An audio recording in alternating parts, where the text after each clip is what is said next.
ഒരു പാനിൽ അതിൽ തേങ്ങയും ഇഞ്ചിയും വെളുത്തുള്ളിയും പച്ചമുളകും വേപ്പിലയും ഉള്ളിയും എണ്ണ ഒഴിച്ച് നന്നായി മിക്സ് ചെയ്യാം. ബ്രൗൺ കളർ ഷെയ്ഡ് പറഞ്ഞാൽ മിക്സ് ചെയ്യണം. പിന്നെ നമ്മൾ മസാലാസൊക്കെ ഇട്ട് കൊടുക്കാം. പിന്നെ നമ്മൾ നന്നായി ഒന്ന് ഇളക്കാം കേട്ടോ.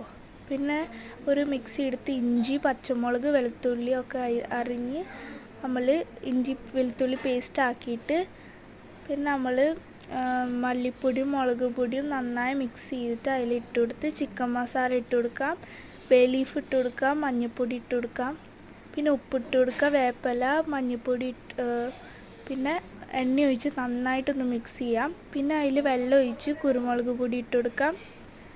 പിന്നെ നമ്മൾ തേങ്ങ വറുത്തത് അതിലോട്ട് വെള്ളം ഒഴിച്ച് ഗ്രൈൻഡ് ചെയ്തെടുക്കാം. പിന്നെ അത് ഓപ്പൺ ആക്കി വേവിച്ചിട്ട് നമ്മൾ ആ ഗ്രൈൻഡ് ചെയ്തത് ഇട്ട് കൊടുക്കാം. പിന്നെ മാഗി ക്യൂബ്സ് ഇട്ട് റെഡിയായേ.